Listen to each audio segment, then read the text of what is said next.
My name's Oliver, and I'm reading Chapter 3 of The Mouse and the Motorcycle.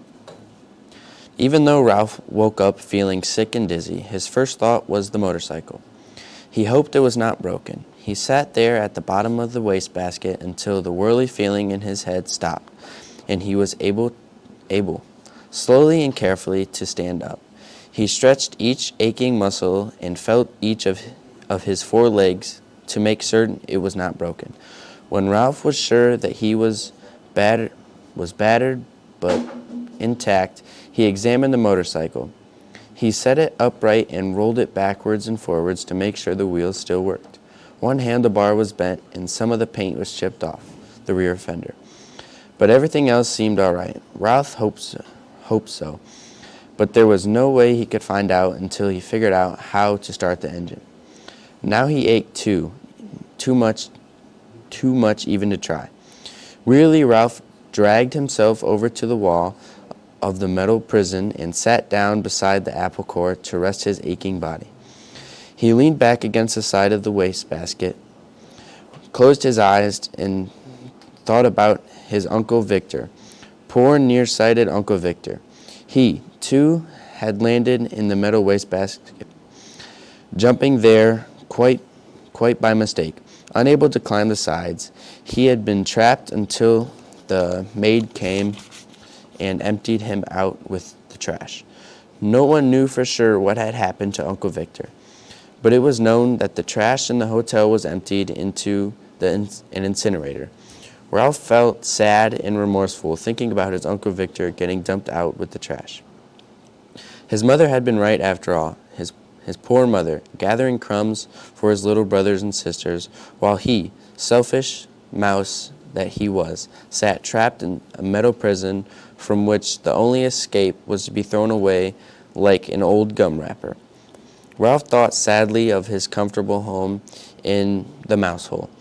It was a good home, untidy but comfortable. The children who stayed in the room 215 usually left a good supply of crumbs behind. And there was always water from the shirts hung to drip dry beside the waste bin.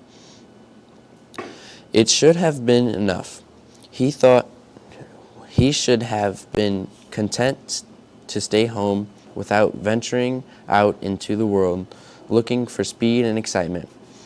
Outside the hall, Ralph heard footsteps and Matt, the bellboy, saying, "These new people in 215 and 216, somehow they got the idea that there are mice in the hotel. I just opened the window and told them the management wouldn't stand for it." Ralph heard a delighted laugh from the second-floor maid, a college girl who was working for the summer season. "Mice are adorable, but just the same, I hope I never find any in my rooms. I'm afraid of them." There were 2 kinds of employees at the Mountain View Inn. The regulars, none of them young, and the summer help, who were college students working during the tourist season. "If you don't like mice, you better stay away from that knothole under the window in room 215, advised Matt. The sound of voices so close made Ralph more eager than ever to escape. "No," he shouted. His voice echoed in the metal chamber. "I won't have it. I'm too young to be dumped out with the trash." In spite of his aches, he jumped to his feet, ran across the wastebasket floor, and leaped against the wall, only to fall back in a sorry heap. He rose, backed off, and tried again. There he was on the floor of the wastebasket a second time. It was useless, utterly useless. He did not have the strength to tip over the wastebasket. Ralph was not a mouse to give up easily. He considered his problems for a moment before he rolled the motorcycle over to the wall of the wastebasket. Then he seized the apple core by the stem and dragged it over to the motorcycle. By putting his shoulders under the stem end, he managed to raise the core until it was standing on its blossom end. But when he put his front paws around it and tried to lift it, he found he could not. The core was too heavy to lift up onto the seat of the motorcycle.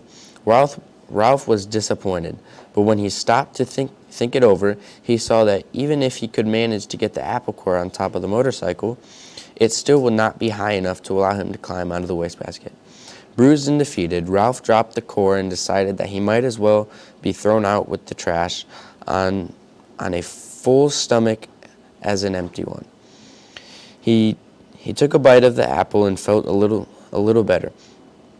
It was the best food he had eaten for several days, juicy and full of flavor, and much better than the damp Zwieback crumbs the last guest had left behind. He took several more bites and settled down to the hearty meal, saving the seeds for dessert.